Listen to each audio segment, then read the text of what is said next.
Baiklah, saya akan sampaikan firman Tuhan karena sudah didoakan. Saya percaya kita semua sekarang dalam kondisi yang sangat baik, sangat fresh ya, fresh from the heaven gitu ya. Saya melihat juga teman-teman di sana, para penjaga, aduh itu wajahnya fresh banget, penuh kemuliaan Tuhan. Terima kasih, kita semua ada dalam hadiratnya. Tema utama kita di tahun ini adalah supaya kita semakin bercahaya. Demikianlah hendaknya terangmu bercahaya di depan semua orang, supaya mereka melihat perbuatanmu yang baik dan memuliakan Bapamu yang di sorga. Biarlah kita semua lebih lagi bercahaya. Amin. Nah, memasuki tahun Ibrani 5784, ini adalah merupakan the year of spiritual blessing, di mana kita akan melihat ada dua pintu. Karena Yesus berkata tahun ini secara spiritual itu temanya adalah bahwa akulah pintu kepada domba-domba itu. Saya percaya hari ini Tuhan akan membukakan pintu-pintu bagi kita untuk memasuki tahun mukjizat ini, tahun rohani ini, tahun berkat ini. Tuhan mengatakan bahwa ada dua kunci untuk memasuki pintu-pintu mukjizat. Memasuki tahun Ibrani ini artinya begini, lambang daripada Pei Dalet ini adalah mulut, ya. Kemudian ada pintu, artinya bahwa apa yang kita katakan ini menjadi pintu masuk bagi setiap kehidupan kita. Apakah itu menjadi berkat atau sebaliknya. Tapi saya percaya setiap anak-anak Tuhan, persis di bulan ini, nanti tanggal 15 September, maka perayaan pergantian tahun Ibrani itu terjadi. Dan sekarang kita pun sudah mulai melihat bahwa banyak pintu yang terbuka. Ada kesaksian dari pengerja kita, begitu masuk Pei Dalet, waktu pertemuan hamba-hamba Tuhan dan gembala di Sumatera Resort, saya hadir, kemudian gak lama besoknya ada yang bilang, wah pintu berkat terbuka bagi anak saya, katanya begitu. Saya percaya hari ini pintu kesehatan pun terjadi bagi kita, karena berkat itu tidak melulu berbicara tentang uang. Nah, dibukakannya pintu, katanya di sini adalah huruf besar, di mana Tuhan membuka pintu. The year of God opening doors miracle yang akan Tuhan kerjakan di dalam setiap kehidupan kita orang yang percaya. Mari kita buka Yesaya 30:18. Waktu 2 hari yang lalu saya terus bersekutu, saya tiba-tiba ini ayat terus itu ya melintas di depan mata saya, di hati saya. Mari buka ya, Yesaya 30:18, demikian firman Tuhan. Sebab itu Tuhan menanti-nantikan saatnya, hendak menunjukkan kasih-Nya kepada kamu. Sebab itu Ia bangkit hendak menyayangi kamu. Sebab Tuhan adalah Allah yang adil. Berbahagialah semua orang yang menanti-nantikan Dia. Saudara menanti-nantikan Tuhan, amin. Kita yang menanti-nantikan Tuhan tuh orang-orang yang berbahagia. Nah, sungguh, ini ada kata sungguh, Tuhan tidak akan menunda lagi. Tuhan tidak akan membiarkan kita menunggu terlalu lama lagi. Ketika kita tadi berdoa untuk Sumatera Resort, untuk pembangunan gereja pusat kita di sana, ini adalah satu firman yang menyatakan, engkau tahu hambaku, aku yang memulainya, maka aku yang akan menyelesaikannya. Aku tidak akan menunda lagi. Saya percaya tahun depan gereja ini sudah berdiri megah, karena Tuhan yang campur tangan, karena Dia tidak menunda lagi, dan Dia sedang menanti-nantikan hendak mencurahkan berkat-Nya. Sebenarnya apa sih yang sedang dinantikan Tuhan? Kenapa ya Nabi Yesaya berkata sebab Tuhan menanti-nantikan? Kata menanti-nantikan di sini, satu, Tuhan memperhatikan kita. Dia sedang memperhatikan semua orang. Dia sedang memperhatikan gerejanya. Dia sedang memperhatikan hamba-hambanya. Dia sedang memperhatikan anak-anaknya. Apa yang diperhatikan Tuhan? Apakah semua gereja sedang dalam kekudusan atau gereja sedang ada di dalam kehancuran? Tuhan melihat dan menantikan, karena kunci daripada terbukanya pintu berkat bagi setiap gereja Tuhan adalah kita harus betul-betul yakin dan percaya bahwa kita terkoneksi dengan Tuhan. Setiap hari, day by day, kita terkoneksi. Ada hubungan yang baik dengan Tuhan. Ada hubungan yang betul-betul stabil dengan Tuhan. Yang kedua, kita berdamai dengan Tuhan. Orang-orang ngomong gini, emang Tuhan bisa tak diajak berantem? Sering kali bilang, ibu kenapa ngomong kita harus berdamai dengan Tuhan? Apakah kita bisa ngajak Tuhan berantem? Saya jawab, iya. Kapan kita ajak Tuhan berantem? Ketika engkau tidak bisa mengucap syukur. Ketika engkau nggak menerima apa yang sudah Tuhan tetapkan, apa yang Tuhan sedang lakukan bagimu, engkau nggak bisa terima. Salah satu hal yang membuat kita tidak berdamai dengan Tuhan adalah bersungut-sungut. Kalau dalam bahasa Nias, muka kekeke, bersungut-sungut. Bersungut-sungut, muka ke mana? Setiap hari kita bersungut-sungut. Kita nggak bisa terima apa yang Tuhan tentukan, Tuhan tetapkan. Nggak bisa. Nah, dua hal ini harus kita miliki, dan Tuhan sedang menantikan pada saat kita bebas dari hal ini. Yang pertama-tama, kita itu dilihatnya hidup kudus benar, terkoneksi dengan Tuhan, dan kita tetap bisa menerima dan kita berdamai dengan Allah. Saya percaya maka pintu itu akan terbuka. Apa pintu yang terbuka? Pintu yang terbuka itu terserah apa yang kamu rindukan. Firman Tuhan berkata, hidup dan mati dikuasai lidah. Barang siapa suka menggemakannya, dia akan makan buahnya. Apa pintu yang ingin kau bukakan bagimu saat ini? Apa yang engkau sedang harapkan saat ini? Perhatikan, Peidalet ini lambangnya mulut, lebih lebar di situ mulut, kemudian ada tanda pintu di sana. Artinya mulut kita adalah pintu masuk terhadap semua janji Allah yang ada di Alkitab ini. Amen. Bapak Ibu Saudara yang terkasih, mari kita lihat Wahyu 3 ayat 7 dan 8. Dan tuliskanlah kepada malaikat jemaat di Philadelphia. Perhatikan, inilah firman dari yang kudus, yang benar, yang memegang kunci Daud. Perhatikan firman yang dari yang kudus, yang benar. Kudus dan benar nggak bisa dipisahkan, saudara. Yang memegang kunci Daud, apabila ia membuka, tidak ada yang dapat menutup. Apabila ia menutup, tidak ada yang dapat membuka. Aku tahu segala pekerjaanmu. Lihatlah, aku telah membuka pintu bagimu yang tidak dapat ditutup oleh seorang pun. Aku tahu bahwa kekuatanmu tidak seberapa, namun engkau menuruti firmanku dan engkau tidak menyangkal namaku. Ada satu hal yang harus kita perhatikan, bahwa kebenaran dengan kekudusan itu berjalan bersama-sama.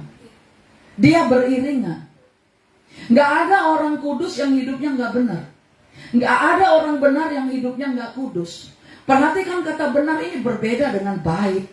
Orang baik masih bisa berbuat dosa. Orang baik masih bisa selingkuh. Orang baik masih bisa korupsi. Dia sehari-hari baik, tetapi secara rohani dia gak benar. Ini artinya kita gak sepadan dengan Tuhan, gak sejalan dengan Tuhan. Ada banyak sekali setiap tahun kita selalu mendapatkan janji-janji Allah. Kalau tahun ini kita dikatakan harus semakin bercahaya lagi, bangkit menjadi terang dan semakin bercahaya. Sebelumnya Yesaya 60 berkata, bangkitlah dan menjadi teranglah. Artinya setiap tahun, setiap bulan kita sebenarnya hidup dalam tuntunan Tuhan. Tergantung pada kita, apakah kita menghidupi tuntunan Tuhan ini, atau ini sekedar lewat begitu saja, kayak iklan kalau kita sedang nonton TV, ya kan? Iklannya lewat gitu, oh iya gitu, sebentar. Nah, bagaimana kita tahu bahwa kita menghidupi semua janji Allah dan tuntunan Tuhan? Di dalam hidupmu ada terjadi satu perubahan, day by day. Perubahan setiap hari.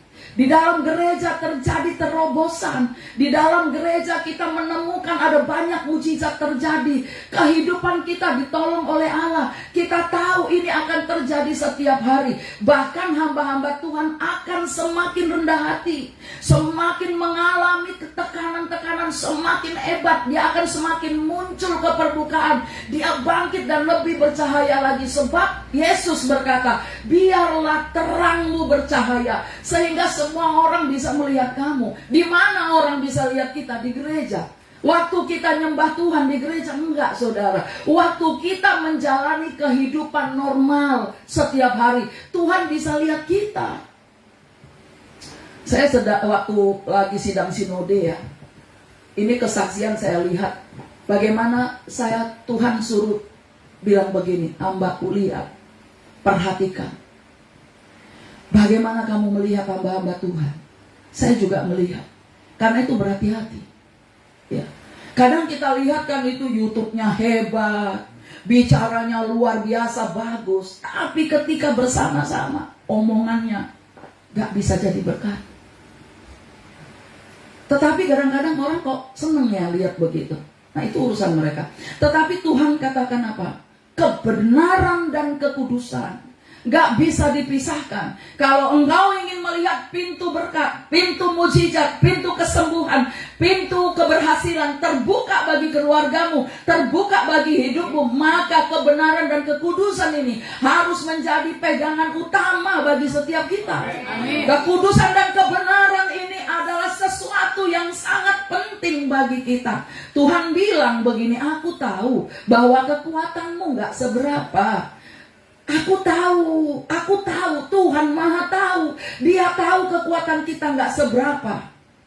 Tapi saudara, kunci utama untuk membuka firman Tuhan, selain dari kebenaran dan kekudusan adalah kita gak menyangkal nama Yesus.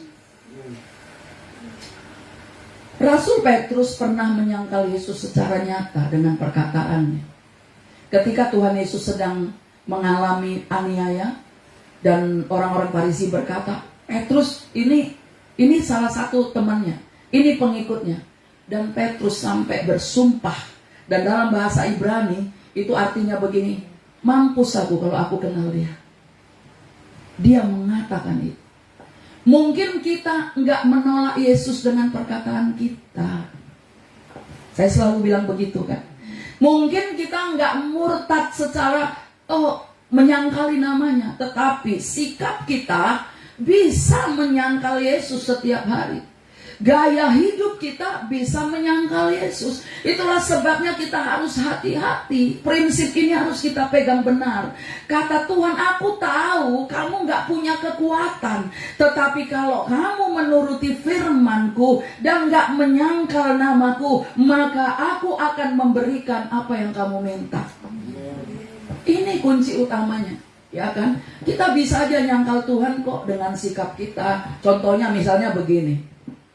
Kita kan selalu doa nih ya, ibu-ibu penjaga menara di sana, Ibu Rosmina gitu. Kalau lagi makan rame-rame, itu selalu bilang tolak rakus gitu ya. Kita kumpul-kumpul tolak rakus. Tapi tahukah kita, rakus itu salah satu sifat, ya, karakter iblis yang disebut dengan roh gelojo. Gak bisa tahan diri. Dan ini sudah mempermalukan Tuhan. Ini kecil aja, rakus. Karena rakus jadi korupsi toh. Karena rakus tamak toh. Karena rakus cinta uang toh. Karena rakus sulit memberi. Banyak orang pintar ngomong di mimbar tentang memberi, tapi hidupnya gak pernah memberi. Ini dosa. Pintu akan tertutup. Sekali waktu Tuhan akan memperlihatkan kepada semua orang pekerjaan orang itu kayu, rumput kering, ataukah besi, ataukah emas. Ini kan kita nggak bisa, yang nonton kita banyak, CCTV-nya Tuhan ada, CCTV dunia ini ada. Maka kita harus menjadi pelaku firman. Kalau kita cuma baik sama orang gereja, baik di gereja saja, manis, shalom gitu ya. Tapi begitu ada di tempat kerja, begitu ada di mana kita garang, kita hebat, kita nggak bisa tahan emosi kita, masa kekudusan akan terus nempel dalam kita? Nggak mungkin. Nah karena itu, karena kekuatan kita tidak seberapa, bagaimana caranya supaya kita tidak menyangkal firman Tuhan, yaitu kita terus tunduk taat, adakan hubungan setiap hari. Sebab dengan berhubungan dengan Tuhan, maka kita akan alami kekuatan. Katakan amin. Orang yang kekuatannya tidak seberapa, tapi menuruti firman Tuhan, tidak menyangkal nama Tuhan, tidak menyangkali Tuhan, artinya dia mengandalkan Tuhan 100%. Orang yang mengandalkan Tuhan di akhir zaman ini adalah orang-orang yang radikal, yang percaya bahwa Allah sanggup. Firman Tuhan berkata, apa yang tidak pernah engkau lihat, apa yang tidak pernah engkau pikirkan, apa yang tidak pernah timbul dalam hatimu, akan Tuhan berikan kepadamu secara radikal. Engkau imani hal ini, maka hal ini akan menjadi berkat bagi kita. Itu yang pagi ini saya mau sampaikan. Orang yang mengandalkan Tuhan adalah orang yang selalu menganggap dirinya miskin di hadapan Allah. Yesus berkata, berbahagialah orang yang miskin di hadapan Allah, karena dia akan dipuaskan. Dia berbahagia, dia semuanya. Kita harus merasa miskin di hadapan Allah. Orang-orang kalau ngomong gini, kita miskin bukan? Itu pasti nggak ada yang amin. Orang mau kita diberkati, yes. Kata miskin di sini artinya sangat membutuhkan pertolongan Tuhan. Kata miskin di sini bergantung sepenuhnya kepada Tuhan. Kata miskin di sini kita tetap percaya kepada Tuhan meskipun kita belum melihat. Kata miskin di sini kita tetap rendah hati. Itulah sebabnya, contohnya waktu Naaman itu sakit datang ke Nabi Elisa.